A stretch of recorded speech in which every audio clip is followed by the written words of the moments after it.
नमस्कार, मी राजेश काटकर, साम टीव्हीच्या आवाज महाराष्ट्राच्या ह्या कार्यक्रमामध्ये आपले सहर्ष स्वागत करीत आहे। आज आपण परभणी जिल्ह्यातल्या जिंतूर सेलू ह्या विधानसभा मतदारसंघाचा आढावा घेणार आहोत। हा मतदारसंघ पूर्वी हा राष्ट्रवादीचा बालेकिल्ला होता, पण त्यानंतर भाजपच्या उमेदवार मेघना बोर्डीकर साकोरे यांनी 2019 मध्ये या बालेकिल्ल्याला सुरुंग लावत विजय झाल्या, पण तो पण 3,500 ह्या कमी इतक्या मताधिक्याने। माझ्यासोबत काही नागरिक आहेत, त्याच्यामध्ये डॉक्टर आहेत, वकील आहेत, इंजिनियर आहेत, त्यांच्याशी आपण आता संवाद साधणार आहोत। डॉक्टर साहेब, मला सांगा तुम्ही की ज्या आमदार आहेत त्या आमदाराबद्दल तुमचं काय की आता बदलायचं आहे का त्यात ठेवायचं? नाही, बदलण्याचा काही विषयच येत नाही, कारण इतकं चांगलं काम त्यांनी या मागच्या 2.5 वर्षामध्ये करून दाखवलेलं आहे। जेव्हा शिंदे सरकार ज्यावेळेस अस्तित्वात आलं त्यावेळेस खऱ्या अर्थाने सेलू जिंतूर मतदारसंघाच्या विकासाला खरी चालना भेटली असं मी म्हणेन।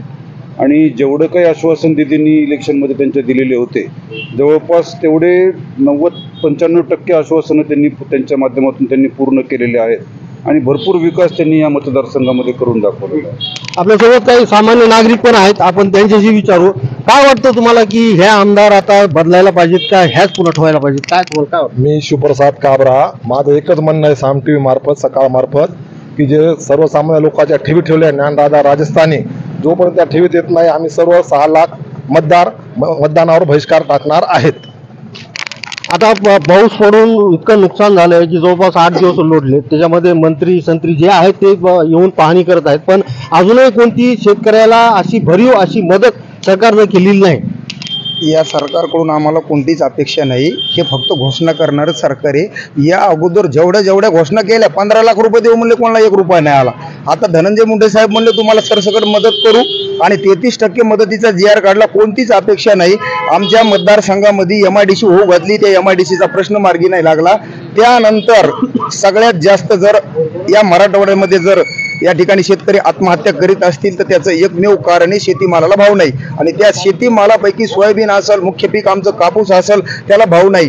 बेरोजगारी एवढी वाढली की जिंतूर आणि सेलू या मतदारसंघातील लोक पुण्याला, नाशिकला जाऊन त्या ठिकाणी काम बघतात, आणि त्यांना सुद्धा तिथं काम मिळणं अवघड झाले, कारण या सरकारने, गुजरात धार्जिन सरकार आहे, मोठमोठे प्रकल्प गुजरातला पाठवायला लागले की इथून पुढे अशी परिस्थिती निर्माण होईल की पुण्याला जाऊन सुद्धा आम्हाला काम मिळणार नाही, की आम्हाला गुजरातला जावं लागेल त्या ठिकाणी काम करण्यासाठी। एवढं निष्क्रिय सरकार आहे। 132 KV नियोजित हातगाव पावडे इथं 132 KVचा जो या ठिकाणी नियोजित जागा केली, ते सुद्धा अनेक सबस्टेशन, त्याचा कुठलाही प्रश्न मार्गी लागला नाही, आणि सर्वसामान्याच्या एवढ्या गंभीर समस्या आहेत। रस्त्याचे थोडेफार जरी काम झाले असतील तरी सुद्धा त्याला सर्वांगीण विकास नक्कीच म्हणता येणार नाही। जिंतूर सेलू मतदारसंघामध्ये एकही असं इंडस्ट्री एरिया नाही की उद्योग नाही मोठा, की ज्यामुळे इथले शेतकरी असो, मजूर असो, बेरोजगार असो, यांना पुणे, मुंबई, नाशिक इथं जावं लागतं। या आमदाराने ह्या 5 वर्षामध्ये तुम्हाला वाटतंय का काही विकास केलाय म्हणून? काहीच नाही। आमदार निष्क्रिय आहेत, इथल्या शेतीवर तर काहीच केलेलं नाही। इथल्या आमदारांनी शेतकऱ्याबद्दल भाववाढीसाठी कुठलंही आंदोलन नाही। सोयाबीन आज 4,000 पर्यंत लोकांना विकावं लागली, याच्यावर कधी आमदाराचा आवाज नाही। कापूस 6,000 रुपये क्विंटल निघले, याच्यावर कधी नाही। खताचे भाव असतील, लग्नाला भिडलेले, सगळे पेस्टिसाइडचे भाव वाढलेले आहेत। शेतकऱ्यावर ह्या आमदाराचा इथल्या कुठल्याही प्रकारचा काहीही शेतकऱ्याबद्दल काहीच दिसत नाही, त्याच्यामुळे आमदार बदलावं लागतील। आता हा पूर्ण आपला जो जिंतूर सेलू मतदारसंघ आहे हा पूर्ण कृषी शेतीवर अवलंबून आहे। ह्याच्यामध्ये दरवर्षी शेतकरी पीक विमा भरतात, पण दरवर्षी त्यांना काहीच भेटत नाही। तर ह्या बाबतीत आमदाराला निवेदन देऊन काही तुम्हाला वाटतं का ह्या झालंय म्हणून काही पीक विम्याचं? पीक विम्याचा कुठलाही प्रश्न आमदारांनी मार्गी लावलेला नाही। ज्या प्रमाणात शेतकरी पीक विमा भरतात, यात तर मला पीक विमा कंपन्याचाच मोठा फायदा दिसत आहे।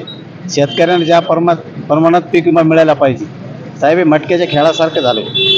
शेतकरी जास्त पैसे भरतात आणि सरकार जे पैसे भरते त्याच्यात कंपन्याचाच अधिक फायदा आहे, आणि त्यासाठी आमच्या तालुक्यातील स्थानिक लोकप्रतिनिधींनी आतापर्यंत कुठलाही आवाज उठवलेला नाही। त्यामुळे आम्ही या आमदार साहेबाच्या कार्यावर असमाधानी आहोत। तुम्हाला ह्या आमदाराबद्दल काय वाटतं की आता हे आमदार पुन्हा कंटिन्यू करायचे किंवा दुसरा अजून तुम्हाला काही पर्याय वाटतो का? आता सगळ्यात पहिल्यांदा आमचा जो मुद्दा आहे आरक्षणाच्या बाबतीमधला, तर आमची मराठा संघर्ष योद्धा मान्य श्री मनोज जरांगे पाटील यांची आणि सकल मराठा समाज महाराष्ट्र राज्य यांची मागणी आहे की मराठ्यांना ओबीसी मधून या ठिकाणी आरक्षण मिळायला पाहिजे। जर या जिंतूर सेलू मतदारसंघाच्या आमदारांचं म्हणणं असेल आणि त्यांचा जर जाहीर पाठिंबा असतील आणि त्यांनी जर मतदानाच्या अगोदर त्यांनी जर स्पष्टपणे सांगत असतील की मराठ्यांना ओबीसी मधून 27% मध्ये 50% आत जर या ठिकाणी मराठ्यांना आरक्षण भेटणार असेल, अशी जर त्यांची ठाम भूमिका असेल तर आम्हाला समाधानी असण्याचं काही कारण नाही। परंतु त्यांनी या ठिकाणी केवळ एका ओबीसी बांधवांना जवळ न धरता थोडाफार मराठा बांधवांचा सुद्धा या ठिकाणी विचार करावा, कारण की मराठा बांधव सुद्धा या ठिकाणी मतदार आहेत, त्यांचा जर विचार करत असतील आणि मराठ्यांना जर आरक्षणाची भूमिका त्या स्पष्टपणे मांडत असतील तर आम्हाला समाधानी असण्याचं काही कारण नाही। परंतु त्यांनी आमची बाजू या ठिकाणी समजून घ्यायला पाहिजे आणि मराठ्याच्या पाठीमागे खंबीरपणे उभं राहायला पाहिजे। जर या कदाचित त्यांनी मराठ्यांच्या बाबतीमध्ये अशा प्रकारची भूमिका घेतली नाही तर मराठा समाज निश्चितच या ठिकाणी त्यांचा विचार करणार। आता 8 दिवस झाले एवढं नुकसान झालेलं आहे, तर त्याच्यामध्ये लाडका भाऊ लाडकी बहीण या योजनेला हजारो करोड रुपये खर्च केले जातात। आता या 8 दिवसामध्ये तुम्हाला वाटतं की नुकसान भरपाई भेटेल म्हणून? नाही वाटणार, कारण काहीच नाही आणि नुसतं कागदोपत्री घोडे येतं गावात। कोणी म्हणते ग्रामसेवक येणारे, कोणी म्हणते तलाठी येणारे, मंडळ अधिकारी येत नाही, तहसीलदार येत नाही, काही लेखी पुरावा नाही, काय नाही, सगळं सोयाबीन करपून बसले। माझं वैयक्तिक गुडघ्यात केलं पाणी, भाटाचं पाणी आलं, सगळं वाहून गेलं सोयाबीन, कापूस उबळले, तुरी उबळल्यात, अजिबात काही लक्ष नाही, शासनाचं लक्ष नाही, कोणाचं लक्ष नाही, काय नाही। त्याचं काय होतं, हे आमदार पुन्हा कंटिन्यू तुम्ही करणार आहात का तुम्हाला बदल हवा आहे काय? मी सर्वसामान्य म्हणून बोलतो, या ठिकाणी जे आम्हाला आमदार लाभले आमच्या मतदारसंघात, मेघनादिदी बोर्डीकर एक महिला आमदार आहेत, शिकलेले आमदार आहेत। शिकलेल्या आमदारामुळे काय फायदा होतो? आता मी तुमच्या बाडीकेत असताना ऐकलं शेतकऱ्याला लाभ मिळाला नाही मिळाला। एकमेव मराठवाड्यातले एकमेव आमदार आहेत जे अधिवेशनात विम्यासाठी बोलल्या, त्यांचे आम्ही व्हिडिओ माध्यमातून तुमच्याच मीडियामध्ये त्यांचा व्हिडिओ आलता, त्यांना जो आता मागच्या आठवड्यात जो विमा मिळाला ते केवळ आमदार मेघनादिदीमुळे मिळालेला आहे। आणि महिला आमदारांना काळजी महिलांची आहे। मतदारसंघात 92,000 महिलांना लाडली बहीण योजनेचा लाभ त्यांनी दिलाय। त्यासोबतच स्वतः वैयक्तिक लक्ष घालून योजना दूध घरोघरी जाऊन पाठवून कोणतीच महिला वंचित राहणार याची काळजी घेतली। त्यानंतर श्री योजना असेल, कामगारांना भांडी वाटपाचा कार्यक्रम असो, किट स्वतः लक्ष घालून जमिनीवर ग्राउंडवर काम करतात। विकासाचे काही मुद्दे या ठिकाणी कोणी मांडलेत, मी म्हणतो आपण ज्या ठिकाणी उभा आहेत आणि जे असं म्हणले सर्वसामान्य नागरिक विकास झाला नाही, तुम्ही सेलूत फिरा, बघा, तालुक्यात फिरा, मतदारसंघात बघा किती विकास झाला, किती मोठ्या प्रमाणात विकास झाला। 18 पगड जातीच्या लोकांचा विकास झालाय। कुणालाही जातीवादीचा भेद न करता सर्वसामान्याचं 18 पगड जातीचं आपले आमदार दिदी काम करतात। त्याच्यामुळे आम्ही सर्वसामान्य लोक त्यांच्या पाठीशी खंबीरपणे उभा आहे आणि त्यांना येणाऱ्या विधानसभेमध्ये सर्वसामान्य लोक पाठीशी उभा राहून प्रचंड मताने आम्ही त्यांना निवडून आणण्याचा प्रयत्न करणार आहे। धन्यवाद। ह्या मतदारसंघामध्ये कोणताही मोठा उद्योग नाहीये, खेड्यापाड्याचे रस्ते हे फार हे झालेले आहेत की त्याच्यामुळे अनेकाचे ह्या पावसाळ्यामध्ये जीव दिलेले आहेत आणि मोठा इंडस्ट्री एरिया नाही, कोणताही उद्योग नाही। हे बघा, इथं रोजगाराचा प्रश्न आहे, पण जो विकास इथं झालेला आहे, विकासाचा मुद्दाच हरपून गेलेला आहे। इथं विकासाचा मुद्दा हरपण्याचं कारण म्हणजे आरक्षणाचं राजकारण आणि प्रत्येक निवडणुकीला होते। माझं म्हणणं आहे की मी मोदी सरकारला, सर्वांना, विरोधकांना विनंती करतो की जात न्याय जनगणना करा आणि सगळ्यांना समान नागरी कायदा देऊन टाका। आरक्षणाचा विषयच नको। इथं विकास झालेला आहे, विकासावर कोणीच बोलायला तयार नाही। त्याच्यामुळे ही महिला आमदार आपल्याला परत निवडून आणायची आहे। मी सर्वांना विनंती करतो की निवडूनच आली पाहिजे। आरक्षणाचा मुद्दा सोडा, मराठा ओबीसी वाद बंद करा।